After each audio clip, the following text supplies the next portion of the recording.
আগামী ৭ জুন উদযাপিত হবে পবিত্র ঈদুল আজহা। ঈদকে কেন্দ্র করে রাজধানীতে বসেছে পশুর হাট। এ বিষয়ে বিস্তারিত জানাতে যুক্ত হচ্ছেন আমাদের সহকর্মীরা। প্রথমে যাচ্ছি রাজধানীর গাবতলী পশুর হাটে সহকর্মী মুহাইমিনুল খানের কাছে।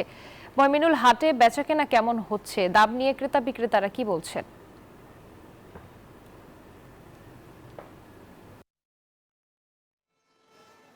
ধন্যবাদ রুবা আপনাকে। আমি কিন্তু এই মুহূর্তে আছি রাজধানীর সবচেয়ে পুরনো এবং সবচেয়ে বড় গাবতলীর হাটে।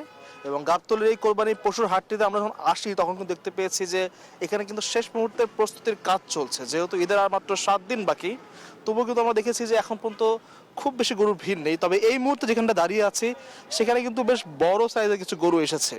এবং আমরা দেখতে পেরেছি যে এখন পর্যন্ত যে গরুগুলো এখানে এসে পৌঁছেছে তার দাম কিন্তু 15 থেকে 18 লাখ এবং নিচে কিন্তু 3.5 থেকে 4 লাখ পর্যন্ত। এবং ক্রেতা যারা এসেছেন এখন পর্যন্ত কথা বলেছি আমরা, তারা প্রত্যেকে কিন্তু 1.5 থেকে 2 লাখ টাকার বাজেট নিয়ে এসেছেন।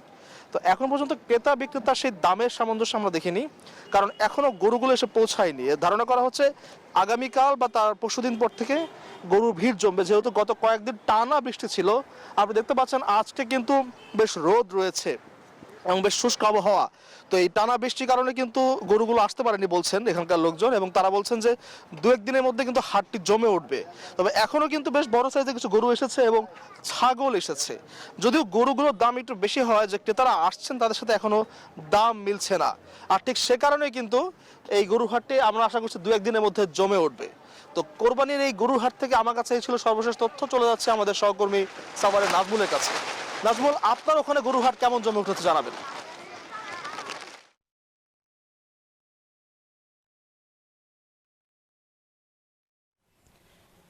মুহাইমুল, আপনাকে ধন্যবাদ। আপনি যেমনটি গাবতলীর সবচেয়ে বড় যে গরুর হাট সেখান থেকে জানাচ্ছিলেন। এই মুহূর্তে রয়েছি আমি আশুলিয়াতে, এবং আশুলিয়া কিন্তু শত বছরের যে ঐতিহ্যবাহী যে গরুর হাট, সেই গরুর হাটে কিন্তু আপনি দেখছেন যে গরু কিন্তু হাটগুলোতে আসতে শুরু করেছে, এবং এখানে কিন্তু বেচা কেনাও মাত্র শুরু হয়েছে এবং বেশ ভালো দামে কিন্তু বেচা কেনা হচ্ছে। এবং এই হাটে কিন্তু আপনি দেখতেই পাচ্ছেন যে দর কষাকষি করে কিন্তু গরুগুলো কেনা হচ্ছে। এবং আমরা যদি এখানকার আইন শৃঙ্খলা বাহিনী রয়েছে এবং জাল টাকা শনাক্ত করতে কিন্তু মেশিনও বসানো হয়েছে, এবং একই সঙ্গে কিন্তু যে হাটগুলোতে কিন্তু আপনি দেখতেই পাচ্ছেন যে ক্রেতারা কিন্তু আসতে শুরু করেছে। এবং এই হাটে আসলে ছোট বড় সব ধরনের গরুই কিন্তু বাজারে এসেছে। এবং আমরা যদি একটু কথা বলতে চাই যে এই হাটে আসলে আপনার সাথে কথা বলতে চাই যে গরু তো বাজারে উঠেছে, কিন্তু দাম কেমন, এবং আপনারা তো ইজারাদার, আপনার দাম কি বেশি নেওয়া হচ্ছে কিনা, এবং আইন শৃঙ্খলা বাহিনী আছে কি না? মোটামুটি দাম মোটামুটি রিজনেবল, মানে মানুষের নাগালের হাত কাছেই। আর আমাদের আইন শৃঙ্খলা বাহিনী, যে পুলিশ বাহিনী রাজিউর রহমান, এই যে আমাদের পুলিশ প্রোটেক্ট সব পুরাপুরি আমাদেরই আছে। আমরা এই যে ত্রিপাল দিয়া পুরা বাজার এই ত্রিপাল দিয়া ই করে রাখছি। ফ্যান, লাইট, জেনারেটর, জাল টাকা শনাক্তকারী মেশিন, মানে যেখানে যা আছে ব্যাপারীদের থাকা খাওয়া হোটেল সব আমরা সুবিধা করছি।